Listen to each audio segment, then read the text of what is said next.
They're like, hey, Sean, we love the work you're doing. We appreciate everything. We have some money on our books. If we don't use it, we lose it. We're going to wire you the money to hold you for the next year. And it was literally a 7-figure sum. And I go to Sophia and I'm like, babe, look at this in the fucking account. This is nuts. It was like the craziest thing that I had ever seen.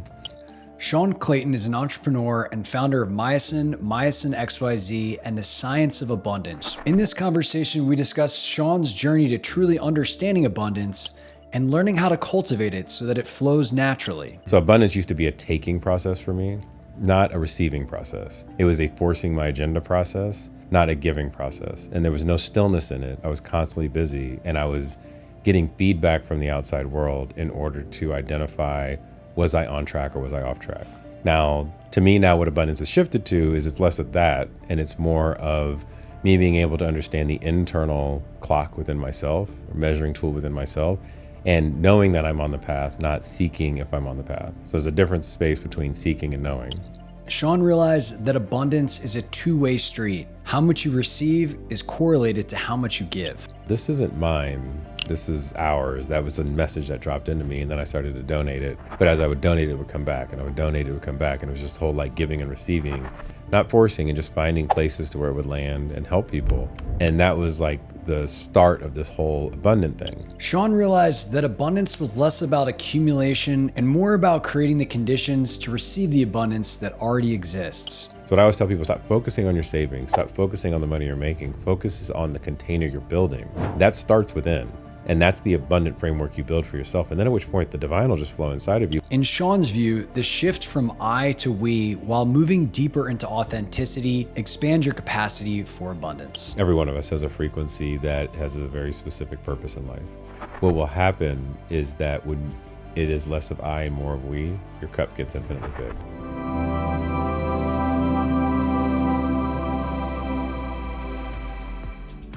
Before we get into this conversation, I want to ask you to join this amazing community of consciousness explorers.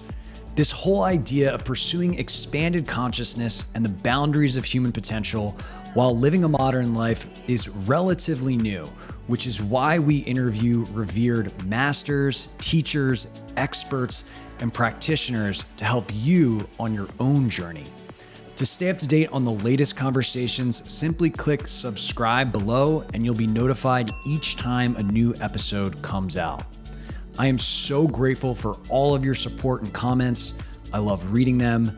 Now let's dive into this conversation. Sean, what's up, my man? Dude, amazing to be here. Yeah, how are you doing? I'm doing great. Yeah. And I've been excited for this conversation since we first connected. Dude, yeah, and, yeah.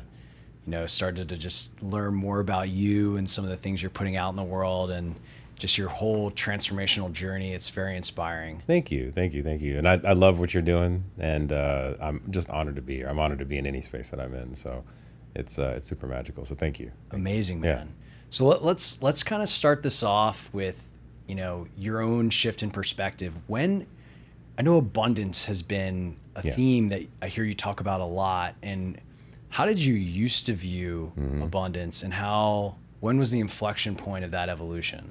Great question. So I'm gonna tell a tiny story. Perfect. Okay, that'll lead into how I used to view it and how I view it now. So, for any of your listeners that don't know about me or watchers, my background's a little bit crazy. All the way from sexually abused as a youth to incarcerated in my late 20s. Tried to take my life in my early 20s. And all of that was a reason. The reason that I did it is because I'm looking at the outside illusion, asking for affirmation. Okay. Now you say, how's a sexual abuse that? Well, that's a little bit different because that was what I consider a key that opened the door for me to break away from the illusion. Now, back then it hurt. It was challenging. It was difficult. But what it did is it put me in a trajectory of life where I felt like I had to prove myself because I didn't feel loved, and that version of love didn't feel right to me. So then what you end up doing is you seek love from everything outside of you by overly executing and overly doing everything in your life. Oh, I know it well. Right? I'm consummate recovering overachiever. Exactly. So exactly. And we all find it through different lanes, right? Some of it is our parents press things on us. Some of it is my parents pressed it on me, plus this happened. So when I look at it from where I'm at now to where I is I see it now as a superpower that I gave myself because I had to go through trauma in order to understand how to release it in myself and the frequency of others, right? So that pushed me to view abundance as me finding, think about the game of pickup sticks, and you kind of throw a bunch of sticks out there, right? Say the divine does, and you're out there chasing, trying to pick them up, but you're in a room with 50 other people trying to pick them up as well. Right? And so everybody's picking up everything off the ground they possibly can. And so you're elbowing people out of the way, and you're doing what you can in order to survive, in order to gather abundance, right? So abundance used to be a taking process for me, not a receiving process. It was a forcing my agenda process, not a giving process. And there was no stillness in it. I was constantly busy, and I was getting feedback from the outside world in order to identify, was I on track or was I off track? Now, to me now what abundance has shifted to is it's less of that, and it's more of me being able to understand the internal clock within myself, or measuring tool within myself, and knowing that I'm on the path, not seeking if I'm on the path. So there's a different space between seeking and knowing, right? And knowing, they always say like, hey, when you're on your spiritual journey, you'll never know the whole thing. You'll never know anything. But you do know yourself, right? And you do know what feels good, and you know what feels off. You know when things are out of balance because you literally give yourself signs of it all the time. Like, this morning, my right front tire was low. Okay. And I was like, oh, I wonder why my right front tire is low. And I could look at it and figure out if it's a nail or whatever it might be and do the rational thing. And I'm like, okay, what does that mean? Right. So the right side of something is the masculine side, it's the giving side.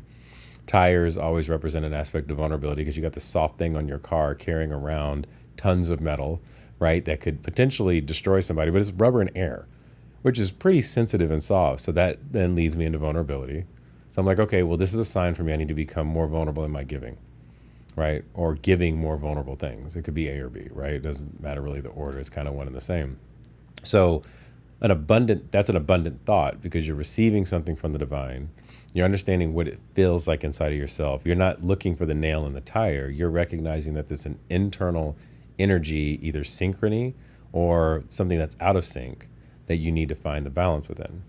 So that's the starting point. So how I view abundance now versus then is I find the abundance within instead of seeking the abundance outside. So then what does that look like? Because that's a whole other thing. Because I'm teaching a class on the 18th of this month where it really talks about unlocking the keys to your abundance and what that looks like. And in one of the emails that went out, it asked people to give feedback, and I've gotten I think 120 responses back around where they're feeling lost in their abundance. I'd say 95% of them are finances. Okay, there are some not surprising. Sick. Yeah, because that's what we've been conditioned to believe is abundance. Exactly, is when you have your money taken care of. Yeah, exactly. So that's what it looks like for people, and that's how it's been coded, and that's how I saw it. It's like I got to work harder. I've got to get a scholarship. I've got to, whatever it might be. It's a financial thing that requires me to feel more abundant. Then you're like, okay, well, Sean, you're doing well in life, so of course you can feel abundant. And I didn't always feel this way. There was a time I was incarcerated, I was homeless, didn't have 2 pennies to rub together, I had lost everything. I'm sitting at a meditation retreat, a Joe Dispenza meditation retreat, literally overdrawn, wondering how the hell I'm going to make it when I get back. But I knew that this is where I needed to be. And at that retreat, by letting go of all of the trauma that I held on to, literally 7 figures came into my account during that retreat. And It was no accident of how that happened. And then it just started to expand and expand. Can we zoom in on that for a second? Because I know people are going to hear that and go, what the hell? How did that happen? It's the craziest story, bro. So, I started going to Dr. Joe retreats. And the first one, it was actually in the election of 2020. Okay. November 2020. Yeah, it was November 2020. So I went to this retreat, and he strategically had it in the election so that people would just kind of tap out of that and just go into their own thing. So this is 4 years ago. Sounds like we could reuse that. We could reuse that. We all need to go to a freaking retreat during this election. This is nuts what's happening right now. But I went to that retreat, and I spent my last money. So my fiance, my girlfriend then, now wife, we go to this retreat, and we're in it. And I'm like, babe, we got to do this. And she's like, this doesn't make any sense financially why we're doing this. Let's just do it. Everything was, literally was broke at the time. So my last money to go to this thing. And it wasn't cheap. You're staying at the JW Marriott. You are spending $2,500 per person. And you have to think like how rough things have gotten to where like literally this was my like last $7,500. Wow. Now bills are still coming in and hitting. I'm watching the bank account and I'm like, okay, we're just going to trust the process. And what I see in that is the illusion is looking to say, hey, snap out of this, go back to your old way, go back to working because you need to catch some money. Don't be present where you are. And that would be me focusing on that outside thing.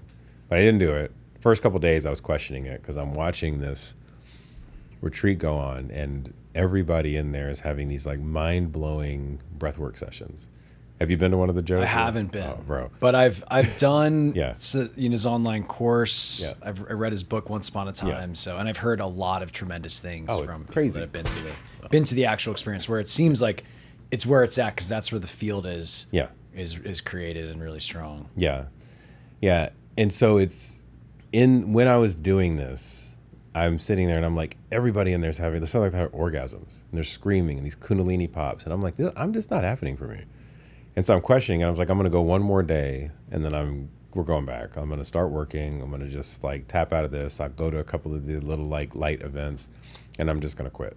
Right. And that was me literally about to give up on that. Wow. And this was like not the beginning of my spiritual journey because you started when you were born, but it was really the ramping up of it. And had I taken the path of choosing to go back into the matrix, you could call it, or go back into the program because I needed to make money really quickly, which is what most of us do. I need to get back into the rat race and do this thing would have never happened. So I was living in my sexual trauma, from what happened to me with my family member. I was still feeling total imposter syndrome and completely afraid of what happened to me when I was incarcerated, right? I would never talk about my suicide attempts at all, would never talk about my parental trauma and the things that they went through. And so all of that, I was doing this walking meditation. It was like, this was the breaking point for me. It was like the last meditation of the third day. And I'm walking down the beach and he teaches you how to trance out. And so I'm going. And all of a sudden I feel this thing just tap me on the head. It was like something drove through like all my energy centers.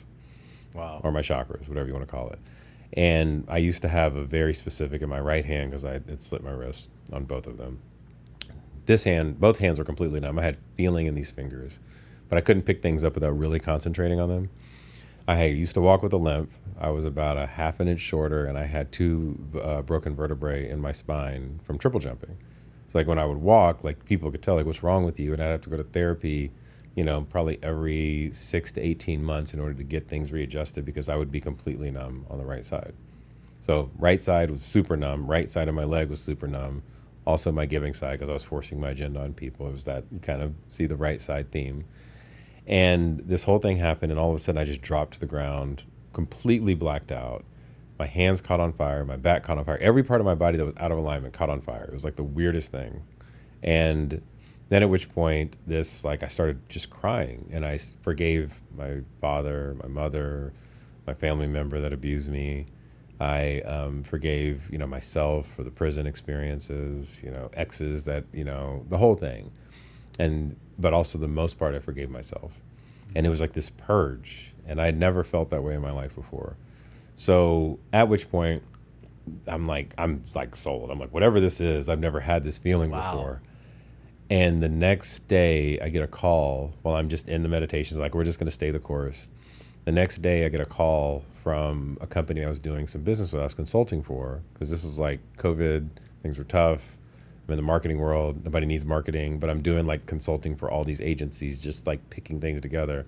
It was the end of the year, and they're like, hey, Sean, we love the work you're doing. We appreciate everything. We have some money on our books. If we don't use it, we lose it. We're going to wire you the money to hold you for the next year. And it was literally like a 7-figure sum. And I go to Sophia and I'm like, babe, look at this in the fucking account. This is nuts. Wow. And it was like the craziest thing that I had ever seen. And then I went on this thing where I'm like, well, this isn't mine. This is ours. That was a message that dropped into me. And then I started to donate it. But as I would donate, it would come back, and I would donate, it would come back. And it was just whole like giving and receiving, not forcing, and just finding places to where it would land and help people. And that was like the start of this whole abundant thing, right? Where I'm like, there's some science to this. And I played with it at first to be like, well, if I give, what happens, right? Not to manipulate, but just to see and give without expectations. And it would just like come back through the other door. And it required, I always look at it this way with people and even people that I help and that I coach or that within myself, is anytime that I hold on to the past with judgment, I create, water's supposed to flow. I create the water and it turns into an ice cube. And my cup can hold so much. The more ice cubes I have in that cup, if the divine is constantly pouring its flow onto me, how much abundance am I getting? I'm only getting what will fit between the ice cubes, right? So in the aspect of abundance, what I have to do, the awareness I have to have for myself is how many ice cubes do I have in my cup? Because that's just frozen abundance. And that's stuck in the past. And it has no flow to it, therefore it doesn't go in and out. And when something happens and I have to remove it, either I have to heat this damn cup up and get the cubes to melt, or I have to pour it out, and then it feels like I'm losing everything, right? Because these cubes have made me feel like what I'm drinking is cold enough or safe enough or whatever it might be. So the letting go, which is the letting go of the trauma that has frozen that abundance in my life, or that perceived abundance in my life, that has said this is the path that the water has to flow within the cup and it just doesn't come in naturally, is where people get stuck. So what I always tell people is, how many ice cubes do you have in your cup? What do they look like? Or what are you remembering? What keeps you safe?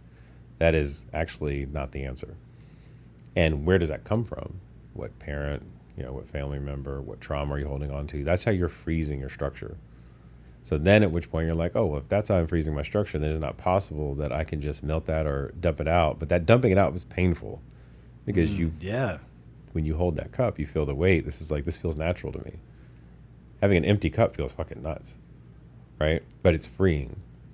But once you do it, you realize it's not as scary as you thought. Exactly. And that actually starts to create, true abundance. It reminds me of, similar to you, I had this idea in my head as an entrepreneur where I was like, I want to get enough money so that I can do whatever I want.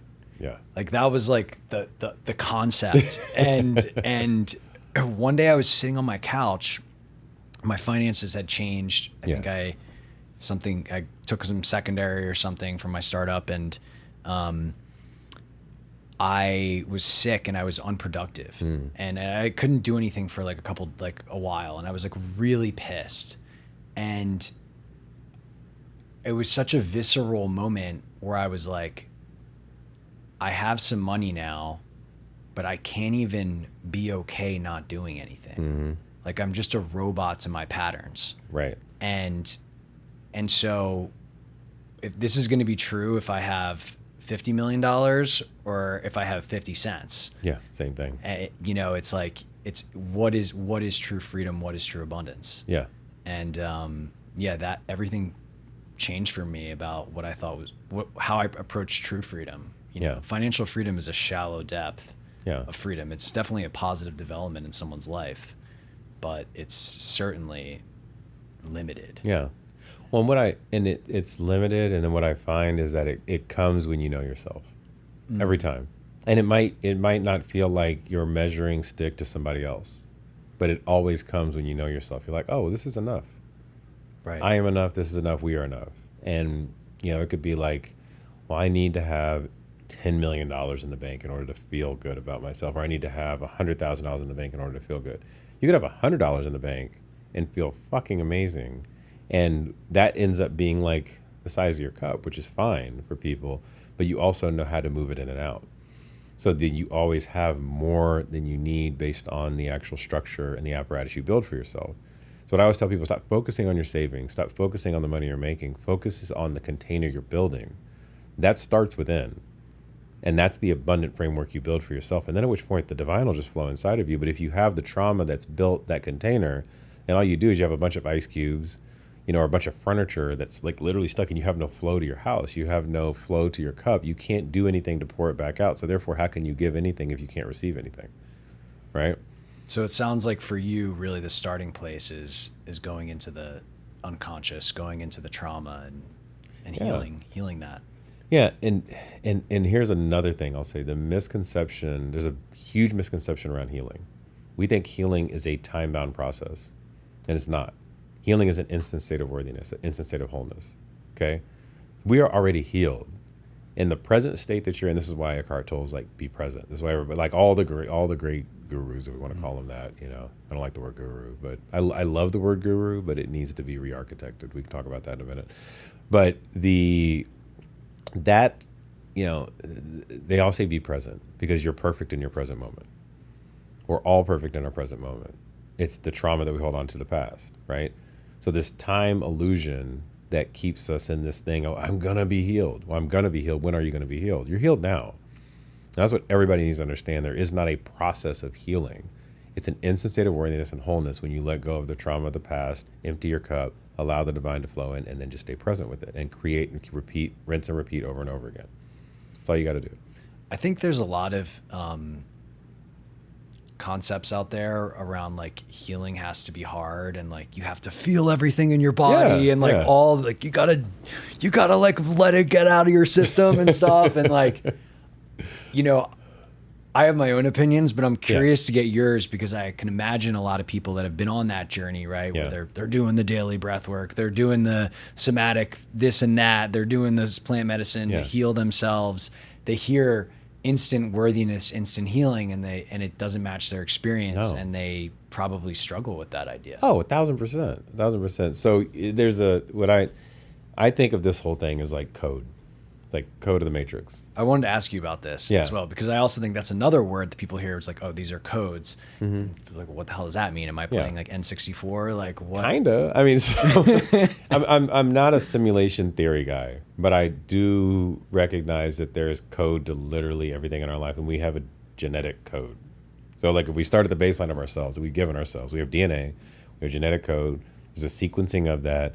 There is like an entire like mathematical like equation that the probability of us just being random is like, you know, 1 × 10 to the 77th power to have, what is it, 155 functional DNA or what is it, sequences exist. The 155, we have like 800,000 in our body that are functional.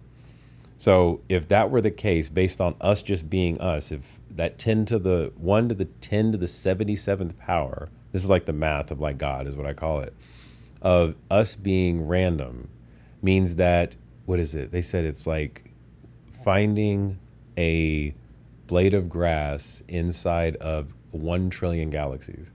Like that's the odds that we're random. It's fucking nuts. Okay. Yeah, I think that's a pretty rare find, I would say.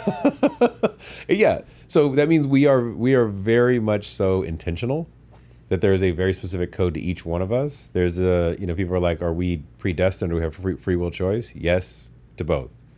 We are predestined and we have free will choice at the same time. Okay. So what that means, and I'm going to get into the code aspect of it, is that the code is just, there are structures that we go by.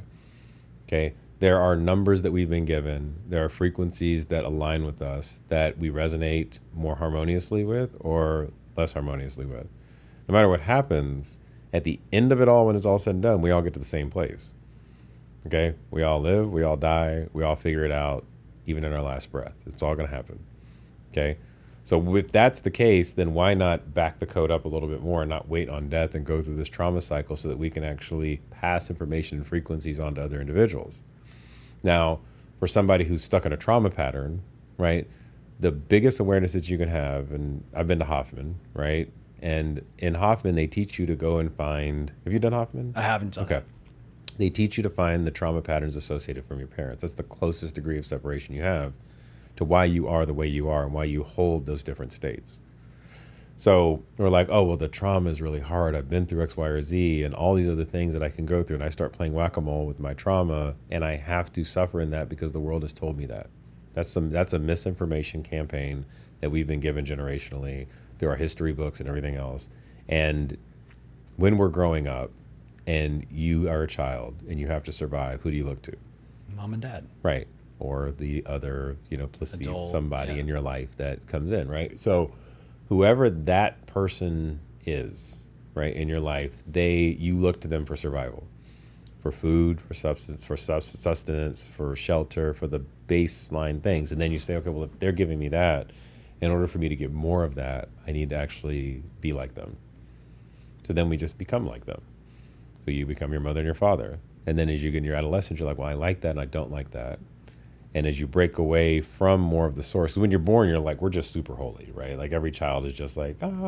I have a 1-year-old right now, and I'm like, all she does is smile. Yeah. But I want what she's having. Yeah, it's like look at God, right, in this flesh form that is just untouched.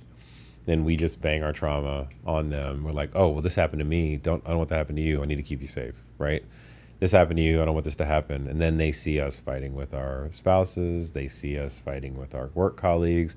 They see what it's like to be successful or unsuccessful. And you're like, well, my dad was unsuccessful. I don't want to be like that. So I won't be that. I'm going to turn into the anti-dad. So no matter what you do, you're like figuring out how to make this apparatus work.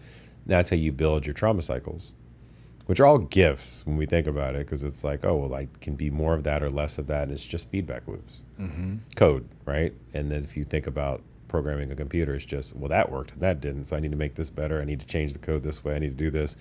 So as we go through life, that's all the experiences are. So when we get into the state of any type of adulthood where we actually are impacting others, and we're always impacting others, even when you walk down the street and somebody sees you and they're like, they just notice you, you're impacting the hell out of that person. Okay. And as we figure that thing out and we learn to break the code, the awareness that we have around where we receive those trauma patterns from is critical, because that's what freezes in your cup. And so for every person, like I said, be like, here's your cup. How many ice cubes do you have in there that you're holding out of trauma? Like, oh, I've got 10, I've got 20, I've got 30. It doesn't matter the number. And then you just look at those and you say, okay, are all of those meltable? Can I melt any one of those, or can I just toss them out? How many of those can I toss out?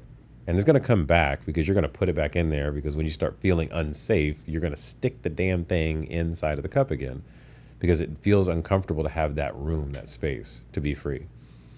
And this is where like the law of rhythm comes in, and the Hermetic principles that even ties to the 7 days of the week, that ties into the 7 continents, the 7 chakras of the body. Like all these things around 7, you have these 7 principles that are the keys that help us unlock this code so that we can release the trauma. Because there's a law of rhythm that will give it to you and you take it away. It gives it to you, you take it away. And it just keeps happening. And so in some ways, your interpretation of these codes is really just understanding the fundamental laws of the universe. Fundamental laws of the way universe. Things work. Yeah.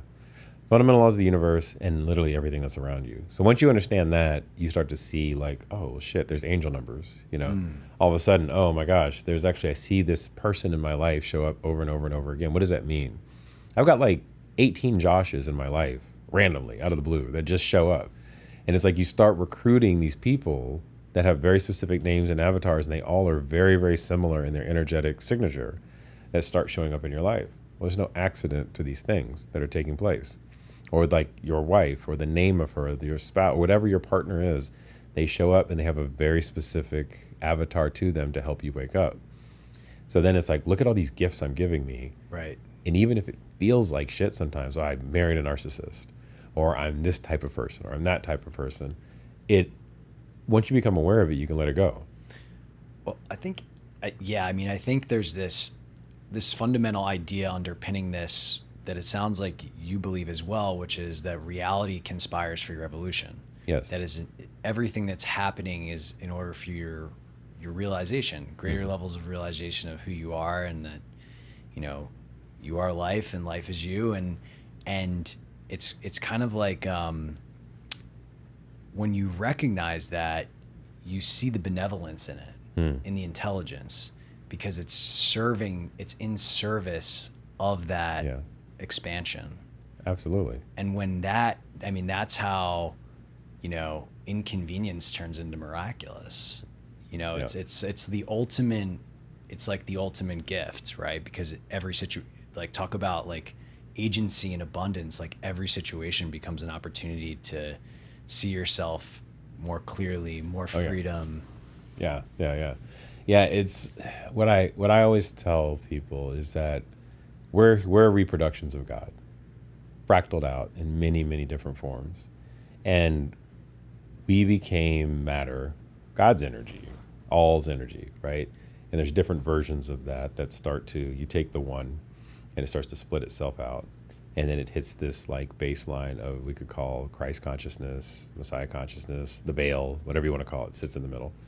And then after that, it then starts to fractal itself out into humanity, into material form, what we touch, what we see, what we sense, right? And that frequency is not the same frequency. It's a version of the frequency of the all that then split itself into energetic forms to then start to slow itself down to then show up in the material form that we're in, right? If we are reproductions of this, but this is energy and we're matter, but we vibrate and we have energy inside of us, then how do we become like that? So you say, okay, well, if I were to become like that, I have to put myself, if that's the first thing that ever existed, if there was a thing we call time, then let me make myself the last thing that ever existed, the alpha and omega principle, right? So I have the alpha and omega principle. There's the alpha, I am the omega. I am the end, it is the beginning. And I have to put myself as the last person that ever existed in humanity. So I take myself and I roll myself to the last person that ever existed. Then I start to view all of creation from the last thing that ever existed as this was the first thing that ever existed. And then I see myself in the reflection of that. And then if my job is to give feedback to this, then how should I see this? And would I see it all as a miracle? Or would I see it all as hell? If truly my role was to honor what was the creation, because then also I am the creation, because I'm looking back on all things that I ever created as as all beauty, all love, all things, right? And that perspective changes everything when you start to view the world. So how on a practical basis do you apply that alpha and omega? It's actually something I'm not very familiar with. Yeah. I've never heard of. Yeah. I definitely can see the recursiveness of my own life, where I realized, similar to you, I needed to go through all of those things for a very specific purpose, which is in service of all. Right. But is that the same thing as what you're describing? Was you're the last person on the universe and you're looking back at the whole thing? Yeah. Kinda. So I'm going to give you an example. Did you create your parents? I'll ask you a question. Did you create your parents or did they create you? Well, I think we're the same thing. There you go. Okay. Did you create your child? Did your child create you? Same answer. Okay. So you can say that about everything, right? So if that's the case, then where's time? Because we think creation is a time-bound thing. Okay. And if you created your parents and they created you, if your child created you and you created your child, did your wife create you and did you create your wife? And the whole thing goes back and forth. Then what is the responsibility you have of yourself is to view it from a very specific perspective. And as human beings as we are, we're like, oh, we're on a linear path. So the only thing I can do conceptually to put it into practice is to put myself at a state to where I can view everything as my creation and honor it from a very specific space of reverence and a space of love and a space of detachment and acceptance, right? And understand the reason why I created it all for my personal experience. That's the omega, because then you see, okay, well, I created my kid, I created my parents, I created this, I created that, right? I see. And then the responsibility is that, I have gratitude for all of this. I have love for all of this. And now because I am vibrating now at that energy of that observation, it changes me. Because I'll no longer hold trauma about anything I've ever created because I know that it was from this perspective, right? So you zoom yourself into that and you're like, oh, wow, I'm that. And then the responsibility that you walk in every single day is not one of manipulation or forcing or taking or individuation or any of this stuff. It's one of the we state.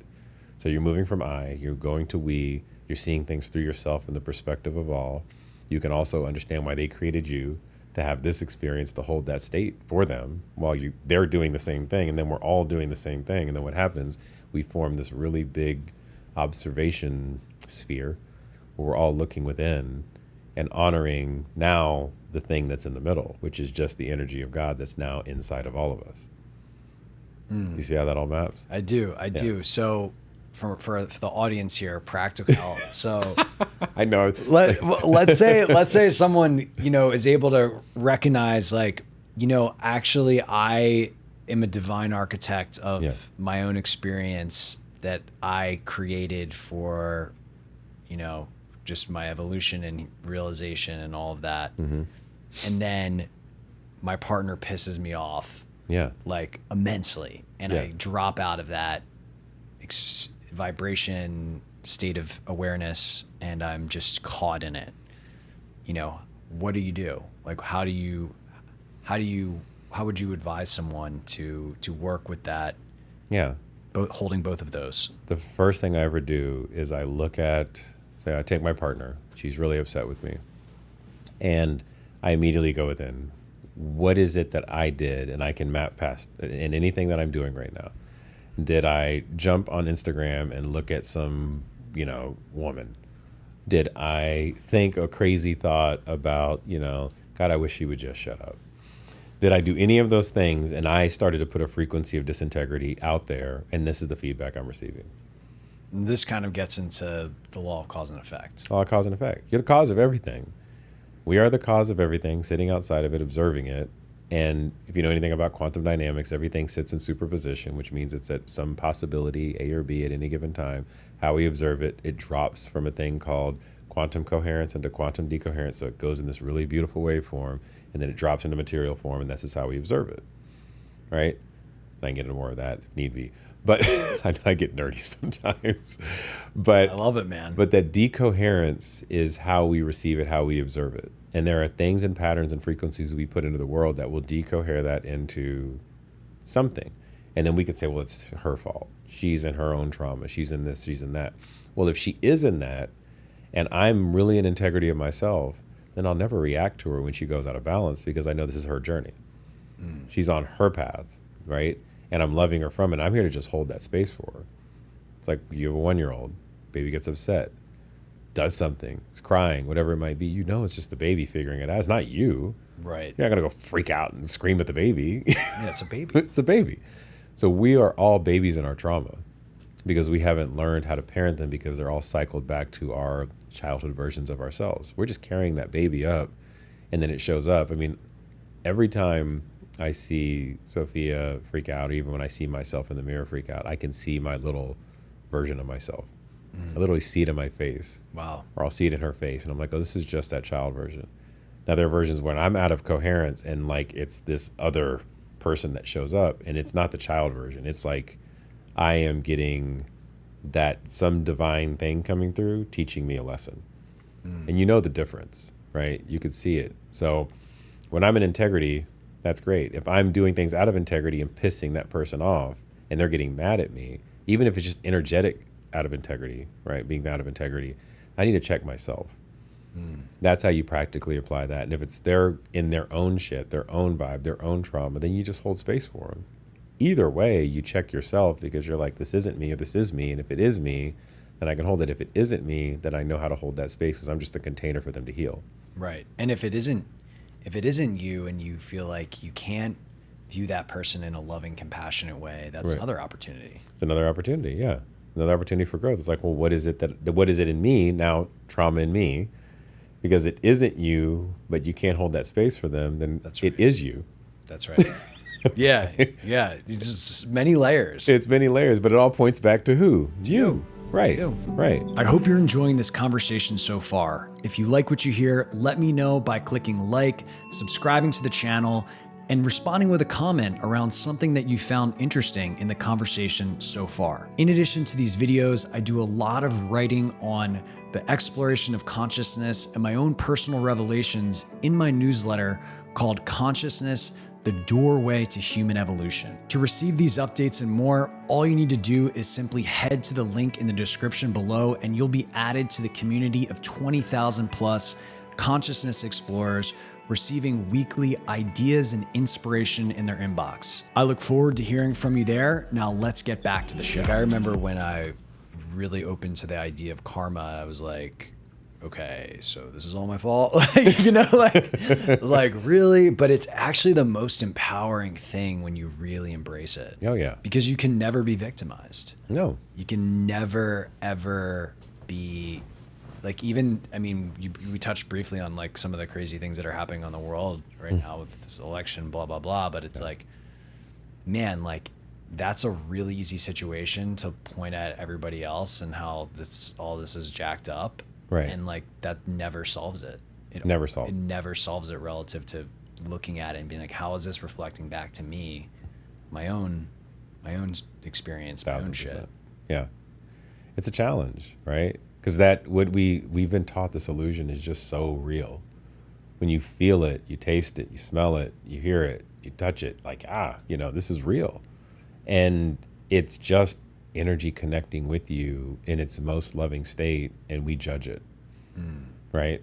And so we judge the fact that like, oh, like that's bad. And what's it going to do is it's going to get badder, right? If that's a word, worse, right? It's going to get worse only because it wants to be seen as love. And is that that kind of quantum discoherence that you described, where it's the way it's observed determines the course of it? Yeah. Yeah. The way we observe it will change the energy of it. Right. So like, That's a powerful idea. Oh yeah. I mean, think about you, like, I'll even use me as an example.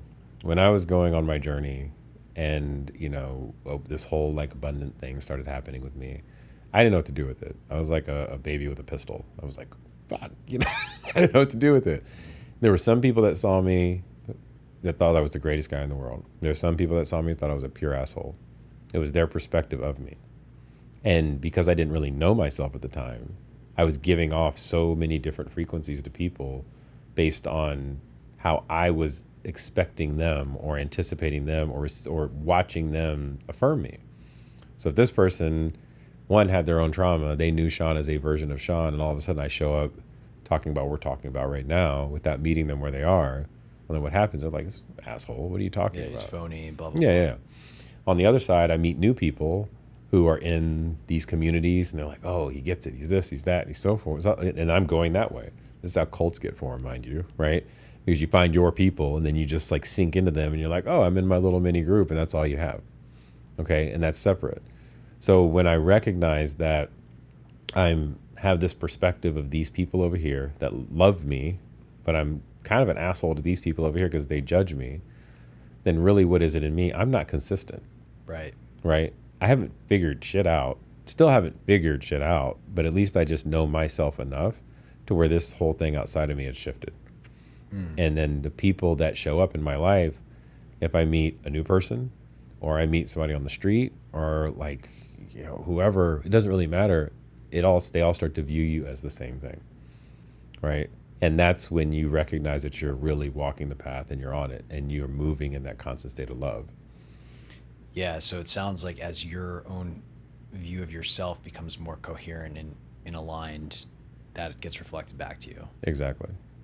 Exactly. Yeah, that's very, I mean, that's, to me, you know, I don't know if I think it was Theravada Buddhism was the first kind of lineage or tradition that I kind of entertain the idea that like reality is just a projection of mind. Yeah. And like, you know, really kind of just experimenting with that, honestly, treating it like an experiment. Like, all right, cool. What is this random shit showing me about myself, you know? And man, like what an amazing way to go through life and to play around with that until it really does start to become, you know, okay, I get why they say this. Oh yeah. Yeah. And like I really appreciate you saying like, put this in practical application, because a lot of what I'll talk about is like, you know, it's like this big ethereal thing that's out there. But a practical application of when people think about things is we have so much compassion for children and their walk and them just figuring out this broken structure of the life that we give them. And we're like, oh, you're not walking properly right now. You're not eating properly right now. And then we stop becoming patient with them, because it's like, oh, well, all of a sudden, you know, like my son, he's 16, still pees on the toilet seat every now and then, right? And just lift up the seat. So sometimes I still pee on the toilet seat, right? But, you know, just lift up the seat and then do the thing. And then, you know, when they're 2 figuring out potty training, you don't care. But then they're 16, it's like, you should know better. But the reality of it is we're never perfect, but we're still perfect in that aspect of being imperfect. So when we look at when we start to figure this out, it's going to feel like peeing or not peeing on the toilet seat, walking or not walking, learning to cut a steak, whatever it might be. The first time you do it, it doesn't feel right. It feels odd. Right. But just like you have all those other examples in your life, you get really good at it. You get really good at driving. You don't even think about how you drive down the street anymore. You don't think about how you cut a steak. You don't think about how you walk. But these are all very hard things to do. Like if I were to try to teach, I mean, imagine you try to teach somebody that just got in a car accident that like basically is learning how to walk again. It is not an easy process to learn how to walk again after all of that has been disabled inside of you. So if the divine has been disabled inside of us, which is our whole being, teaching ourselves how to do that again inside of this apparatus that is teaching us not to be that way is really fucking hard. Right? Yeah, I think it's really important. You know, a lot of the people that I talk to are entrepreneurs that maybe that they're in the matrix. They realize it's not working. Yeah. They open up to this and they expect it to be an overnight thing. Yeah. And it's just not how it works. Yeah. To me, it's just a lifestyle. It's not a practice. It is your life, and it gradually becomes that as you kind of it evolves into that. I don't expect that to happen overnight, but I just think it's treating. I think it's a really good insight that like this is going to take time to restore that embodied sense of divinity that is the truth. It will, and the only thing that I can say that I've found that curves that time is moving out of linearity. And the way, Terrence Howard talks about this a little bit, if anybody has watched that, he's like, there's no straight lines, it's curves, right?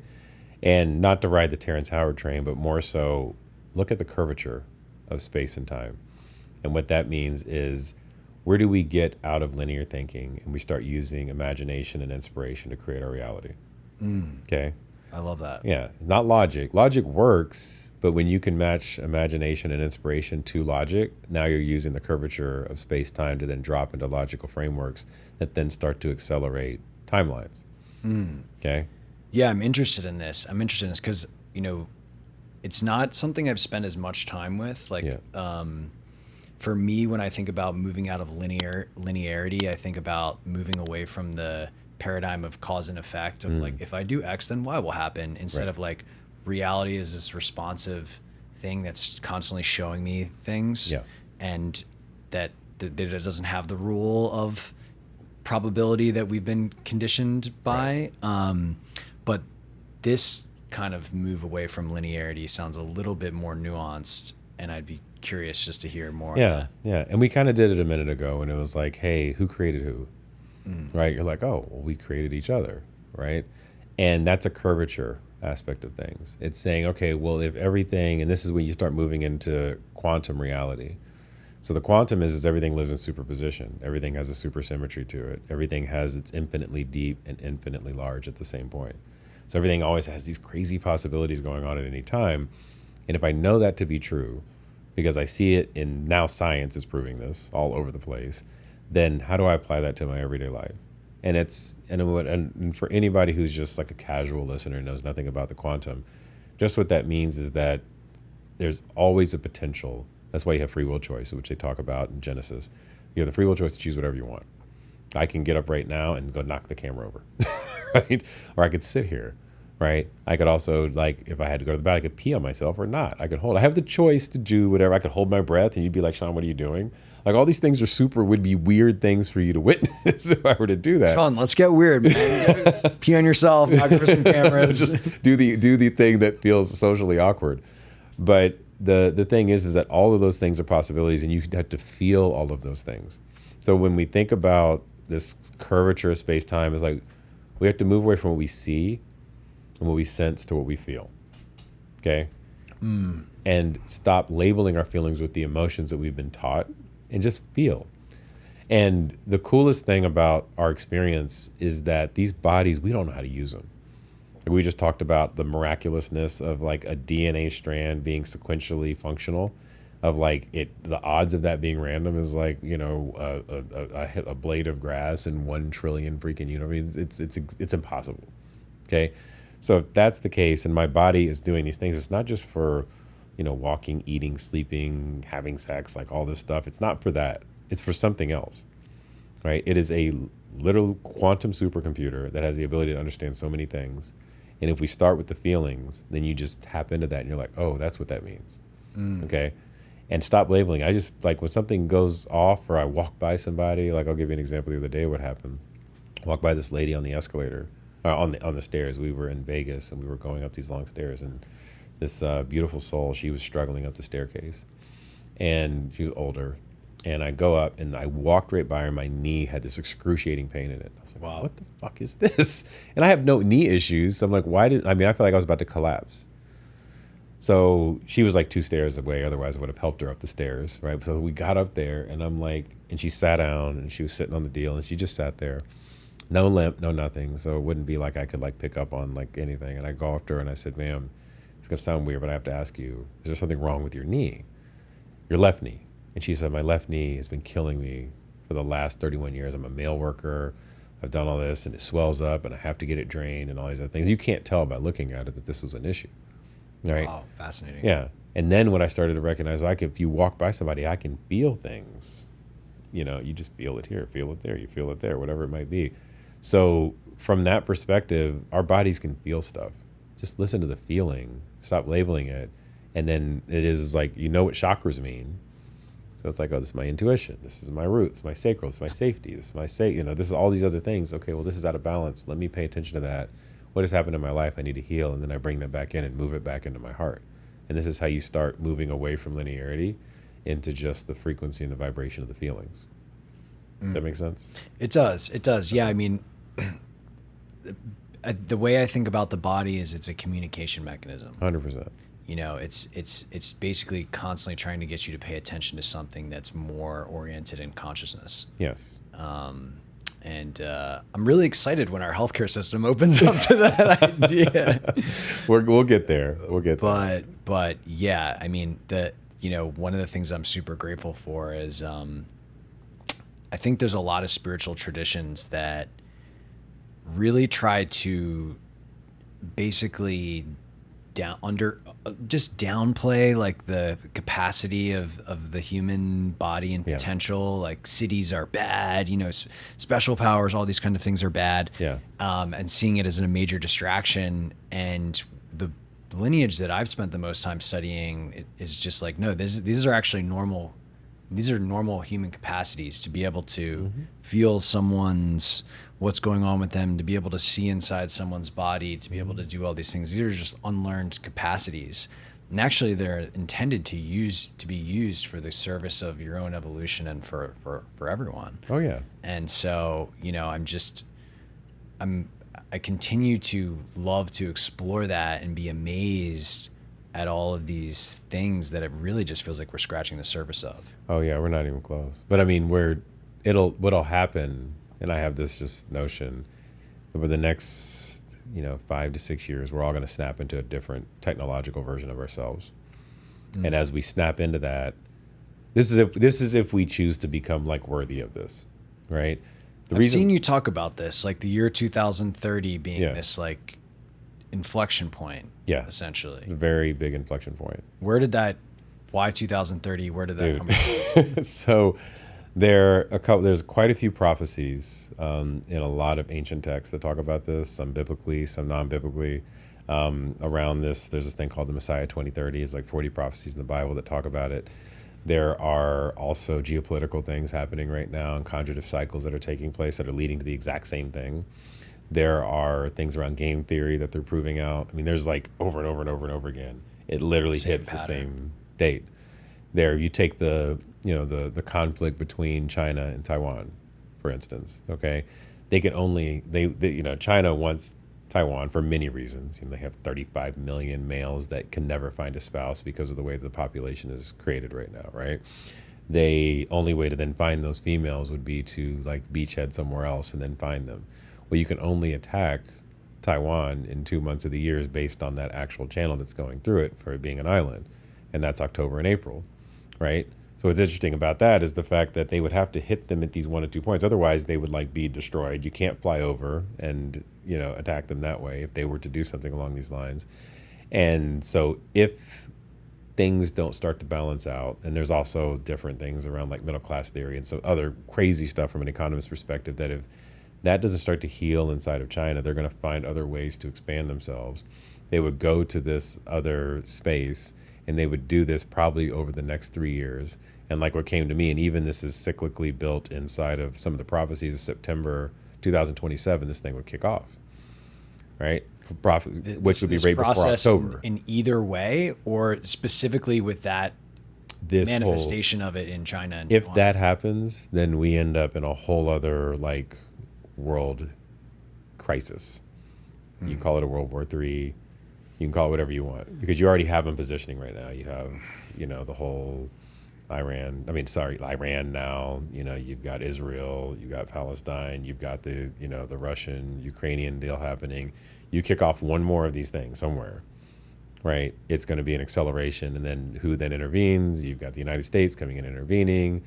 All of a sudden this thing gets really out of hand. Alliances form, and who's on which side, you can kind of see it, right? That's why we've talked about moving places that are a little bit more low key. Yeah. And so, I hear this and I agree. It's I don't know where we're heading seems just highly volatile.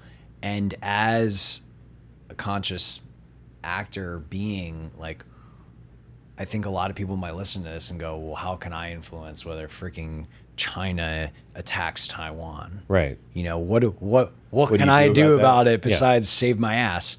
Right. And I'm curious how you would think about that. Yeah. So the thing that's going to happen is this: because of where we are as humanity, we have 8 billion people that are here to be recruits of this opportunity to heal it. Okay, to heal ourselves and to become more aware. Back in, I don't know how many people there were in World War II, but it wasn't as many. So the amount of energy that can be applied from an expansion of the divine could have reobserved this into nothingness. They could reobserve it into like the biggest healing moment that we've ever had.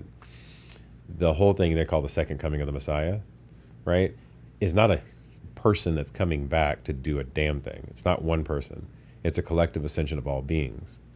So if it's a collective ascension of all beings, that means that we have to, one, learn how to resolve our trauma very quickly, empty the ice cups in our cube, the ice cubes in our cup, and say, okay, that past is only, there is such a thing as time, but I say there is no time, because the past is just, what I call just coordinates of space and time for us to understand how to gain wisdom so that we can receive what's coming for us.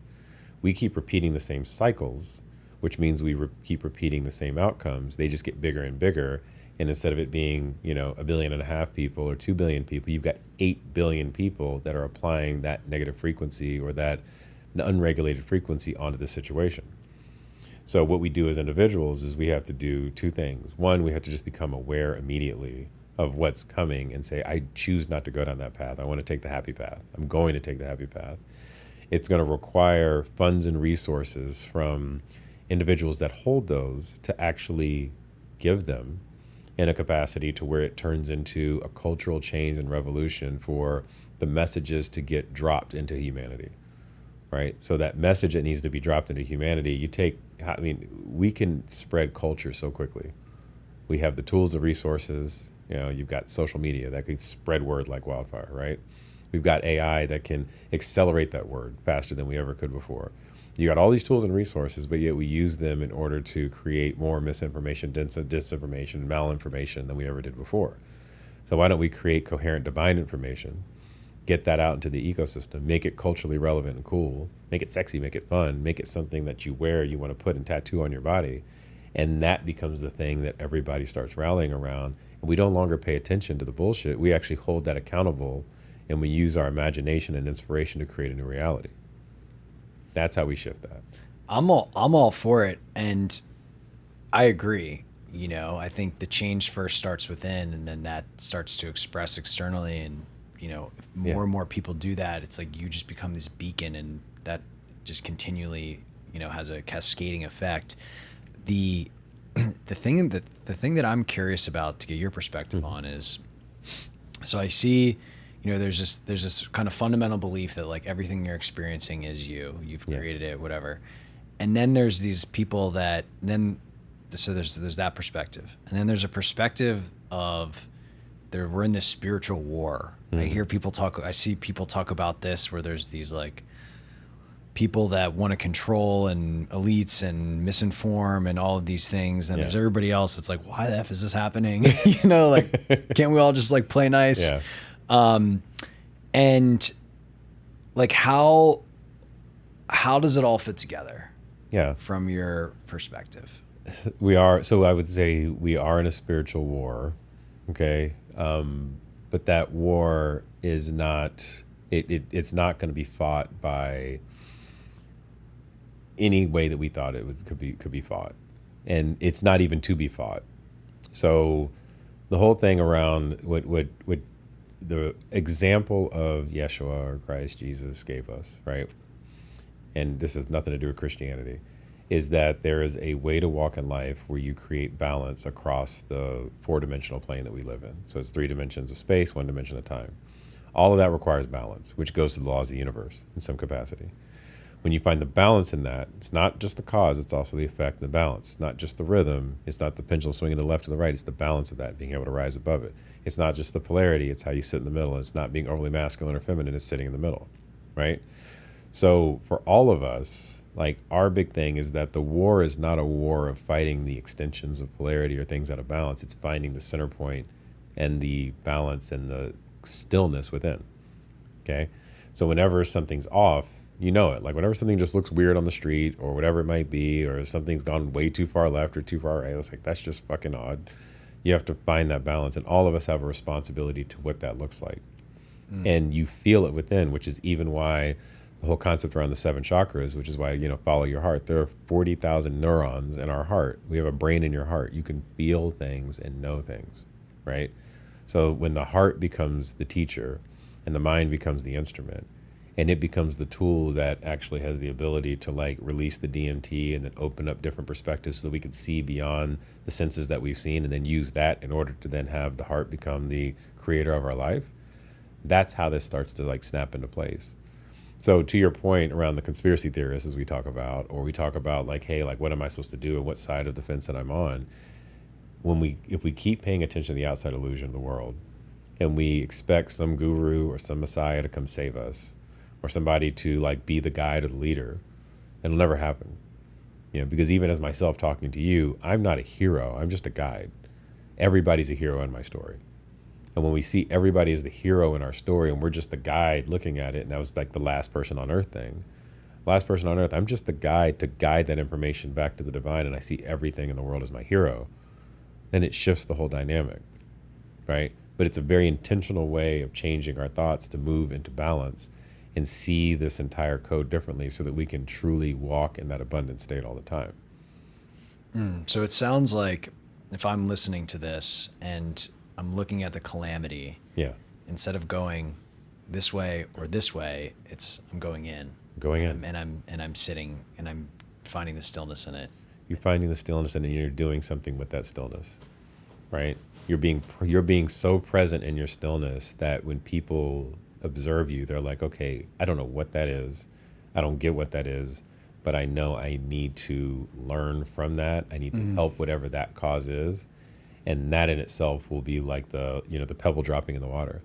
The pebble doesn't try to figure out where to drop itself; it just drops, and then it creates a ripple effect. So when we all drop, we create a ripple effect, and we hit the bottom of whatever pond that we're in. It will start to create that expansion, and we just keep dropping where we are, and we keep creating those vibrations and those waves, and they all are very coherent. And as they meet, they create another effect. And as they meet, but they're not trying to figure this out. They're not trying to figure it out. They're not trying to drag across the water to say, like, what's the best place to be. You're just being present and dropping. Right. It reminds me of it's like a tree doesn't figure out how to grow. No. It doesn't try hard to grow. No. It grows. It just grows. Yeah. Yeah. Yeah, very powerful metaphor. There was one point thread back that I find myself thinking about that I know others were on the abundance thing. Yes. And so we talked about kind of melting the ice cubes, but I know there's probably people listening. They're like, well, I kind of want a biggie size instead of like, a little cup. A big cup, yeah. Yeah, so do you think that is something that can be intentionally expanded, or is it more of a recognition of knowing what is enough for us and finding the peace in that? We all have a frequency. Every one of us has a frequency that has a very specific purpose in life. Okay. What will happen is that when it is less of I and more of we, your cup gets infinitely big. Okay. So it's not about the fact that, like, oh, I need my cup to be really big. It's the fact that Sean's cup might not be that big, but I got a lot of really amazing cups around me. Right. And we all can just come together. And then what happens is now as all the divine pours in and we're all connected, these cups hold a lot of divinity. They hold a lot of abundance. I know right now that if, let's say for instance, like everything got wiped out of my life, there are 20 people I could call right now that would just be like, here, and pour themselves into me, right? Because of how I choose to show up in my life, but also recognizing it's not about me, it's about us. And being in a state of constantly giving with no expectations, right? That's the difference, is that we feel like we're on our own island. It's not our island. Like, we're here as one big collective. It's the we state we have to get into. That's how you get the cup to get bigger. Because when you're looking across to somebody else's cup and you're like, oh, that's the Jeff Bezos cup, that's fucking huge. It's not about that, right? It's about the fact that, like, we can have 10 billionaires in a room and connect with all these other individuals, and we're just all snapping in, and that's the beautiful part.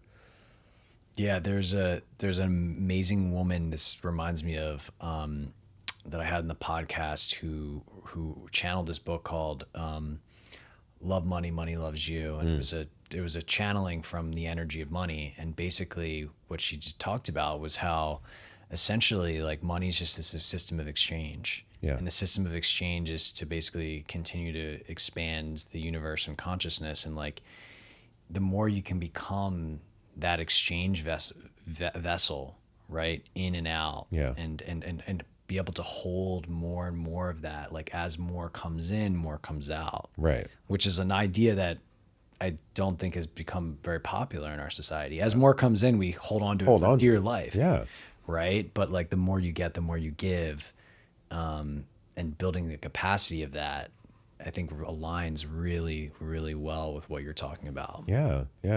And then the last thing I'll say, just be so aware of what you're taking in. It's no different than eating food. If I go eat a Big Mac and I take it in, of course it's going to purge out of me at some point, right?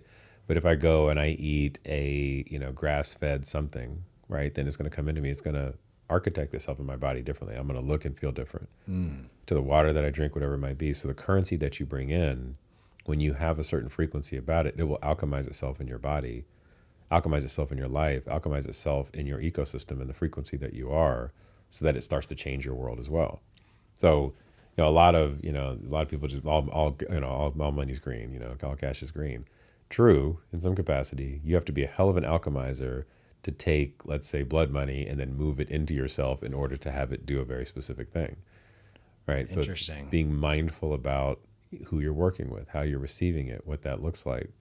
And also say, okay, well, if I'm working in a place that is really out of integrity, can I not stand in that and change that integrity? Sure, but what is it about me that put me there as well?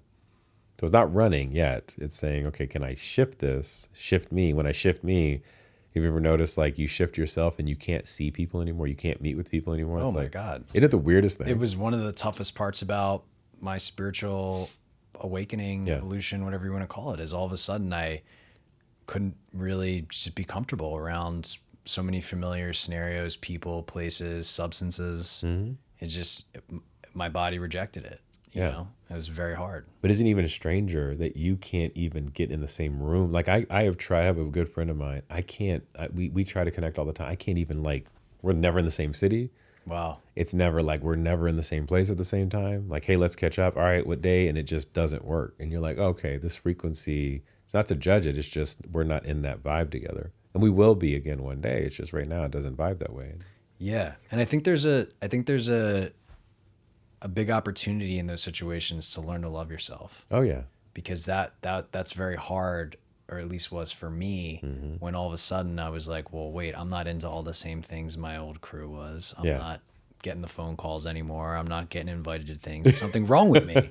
Instead of being like, something's very right with me, and I'm getting into alignment and just having the compassion for yourself in those periods is critical. Yeah, because you definitely want to snap back into the old self because it's safety. It's like, oh, that was that. That's a step of initiation you have to go through to make sure that you're actually being true to you, right? Which is huge. So it's like, can you keep being true to yourself, or are you going to go back to where you weren't true to yourself, where you're looking at the illusion to create your reality, which is a version. There's nothing wrong with that for people, right? But it's just, it's not you, and you're always going to be getting drugged by the cause and effect cycle, the victim cycle, the rhythm cycle, and that's fun for a moment, but it's not life. No, it's definitely not. It's definitely not. Well, dude, this has been absolutely epic. Dude. I love just hearing your wisdom and perspective, and just all the things you're creating and helping people in the world. It's truly inspiring, and also doing it while being an entrepreneur. Yeah. Because I think that's a huge thing that I just want, I hope to see more of, is people that aren't just doing spiritual stuff and doing spiritual stuff is their thing, but they're actually building, creating, exploring, creating change in the world, and actually using the wisdom that they gain from the awareness to fuel creation. And so I think you're an amazing model of that, man. Thanks, bro. I appreciate that. Likewise. This is a beautiful journey, and I appreciate you for having me here. Thanks, man. Well, I know you're up to some cool things with Instagram, and it sounds like coaching courses, stuff like that. So I want to give you an opportunity to tell people where they can learn more about what you're up to. Yeah. So I'll kind of go through all of it. Primary business, have a marketing agency. It's actually very about taking energy and then helping it shift itself into the world. So finding companies that are on the path, that haven't figured out their presence, and then coming in and helping them from a consulting perspective all the way to the media execution, which is cool because it's like taking this and then applying it. I always thought that wasn't going to be a thing, but I'm like, oh, this is actually turning into a very spiritual practice, which is cool. Business can be an amazing spiritual practice, let me tell you. So that's that. So if anybody ever needs marketing anything, it all falls under that umbrella, and that's Myosin.io if you were to check that out, MYOSIN. The other side of it that I have is Science of Abundance, which is my spiritual coaching practice, which is more about creating very grounded ways of executing these codes in your life in order to find abundance. We have one-on-one coaching, which is that. That's pretty limited because there's only so much time in the day. But there is a scalable program that we're releasing on the 18th of this month. We're in August 2024. So anybody watches this later, you got to go backward in that coordinate of time. And then there'll be some courses that come out after that. There's 64 codes that we're putting together that help people practically not get lost in like, I got to do 8 hours of meditation. No, it's like you just see it in your life. Pay attention to it, and it starts to shift the dynamic. So that is something I'm super excited about, and that information is amazing. Dropping in. It's really beautiful. Hell yeah. Well, we'll link all that out for everybody. So just check it out in the show notes. And thanks again, man. I hope we'll do more of these for sure. Oh, absolutely. We're here in the city. We got to do it together. Yeah. It's amazing. Yeah. Oh, man. Love you, dude. Love you too, brother. All right.